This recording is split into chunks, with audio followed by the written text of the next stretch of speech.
¿Te imaginas un mundo donde dos culturas aparentemente opuestas chocan y dan vida a algo completamente nuevo?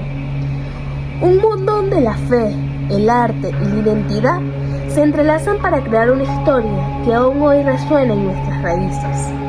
Este no es un escenario ficticio, sino el origen de lo que hoy conocemos como Latinoamérica. En el siglo XVI, con la llegada de los españoles a América, se desencadenó un proceso que cambiaría para siempre la historia de este continente. La conquista no solo trajo consigo nuevas tierras y riquezas, sino también un choque cultural, religioso y social, que dio origen a lo que hoy conocemos como mestizaje. Para entender este proceso, debemos remontarnos a una época en la que dos mundos colisionaron. Por un lado, los pueblos originarios, con sus creencias, tradiciones y formas de vida profundamente arraigadas, y por otro lado, los conquistadores españoles, impulsados por su fe cristiana y su ambición al expandir su imperio. Sin embargo, en medio de este choque surgió algo inesperado, una nueva cultura, una nueva identidad que no era completamente indígena ni completamente europea, sino una fusión única que aún hoy define quiénes somos. Antes de empezar, déjanos contarte quiénes somos. Somos Aldamari Rendón, Blanca Fernández, Bexibé Pacheco, Juliana Medina y por último, pero no menos importante, María Ramírez, estudiantes apasionadas de la carrera de actuación.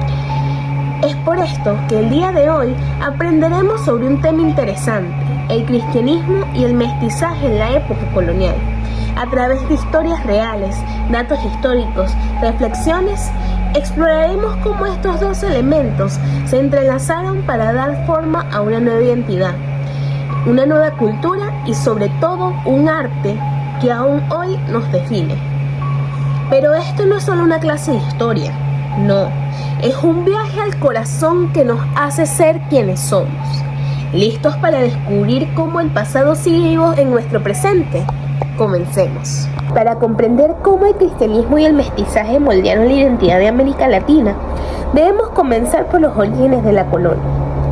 Cuando los españoles llegaron a América en 1942, no solo trajeron consigo armas y enfermedades que diezmaron la población indígena, sino también una visión del mundo centrada en el cristianismo. Para ello, la evangelización era una misión divina, salvar las almas de los paganos. Sin embargo, esta imposición religiosa no fue aceptada pasivamente. Los pueblos originarios resistieron, adaptaron y en muchos casos fusionaron sus creencias con las del cristianismo, dando lugar a un fenómeno conocido como el sincretismo religioso.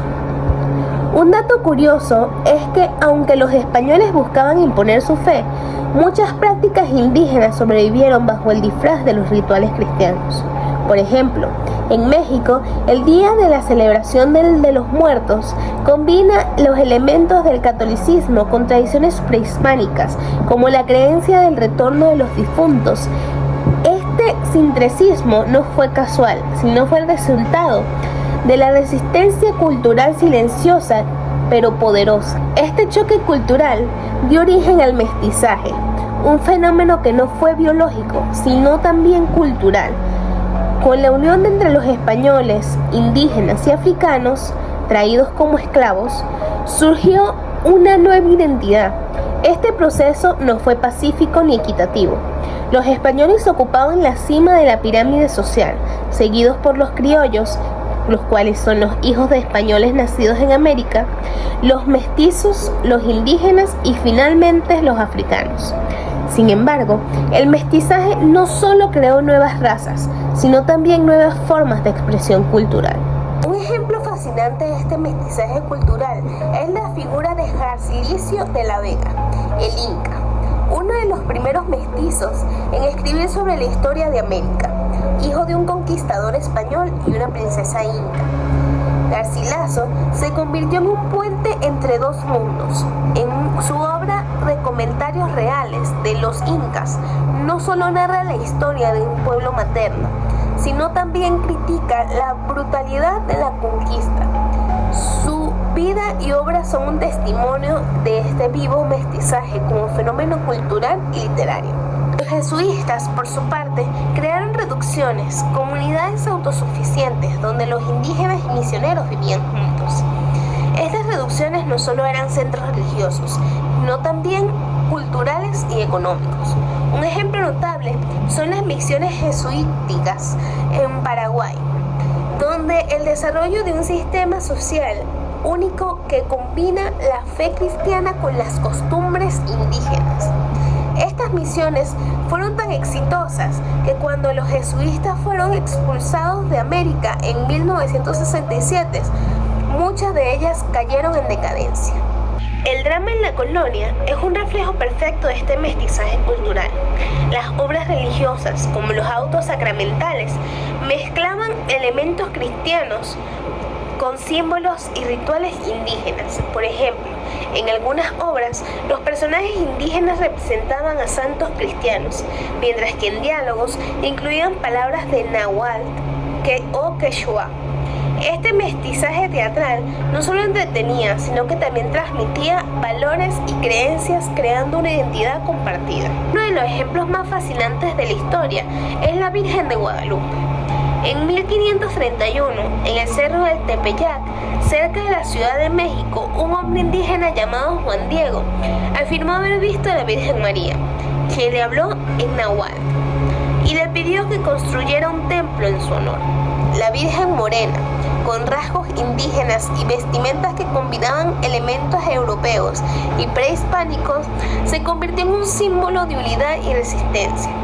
Este evento no solo fue religioso, sino también político y cultural, ya que la Virgen de Guadalupe representó la posibilidad de fe que nos negaba a sus raíces, sino que también las integraba. El historiador mexicano Miguel León Portilla, en su obra de la visión de los vencidos, describe cómo los indígenas percibieron la conquista y cómo adaptaron sus creencias al nuevo orden cultural. Según León Portilla, el mestizaje no solo fue una imposición, sino también una estrategia de supervivencia y adaptación por parte de nuestros pueblos originarios. Hemos llegado al final de este recorrido por la historia del cristianismo y el mestizaje en la época colonial. Antes de despedirnos, es momento de reflexionar sobre lo que hemos aprendido y cómo este proceso sigue resonando en nuestra identidad el día de hoy. ¿Qué significa ser mestizo? ¿Es solo una mezcla de sangres? ¿O también es una fusión de culturas, creencias y sueños? El historiador mexicano Miguel León Portilla, en su obra Visión de los Vencidos, nos dejó una frase que ilumina esta pregunta. Cuando muere la cultura, muere una forma del ver al mundo. Pero cuando dos culturas se encuentran, nace una nueva forma de entender la vida. Esta idea nos recuerda que el mestizaje no solo es un proceso de imposición, sino también de creación. Aunque la conquista trajo consigo violencia y desigualdad, también dio lugar a una nueva cultura, una nueva identidad que hoy nos define. El cristianismo y el mestizaje no solo moldearon el pasado, sino que también nos dieron herramientas para construir el futuro. En nuestras raíces encontramos no solo dolor, sino también resistencia, creatividad y esperanza. Esperamos que este video ensayo haya sido de su agrado. Muchas gracias por acompañarnos en este viaje por las raíces de nuestra identidad.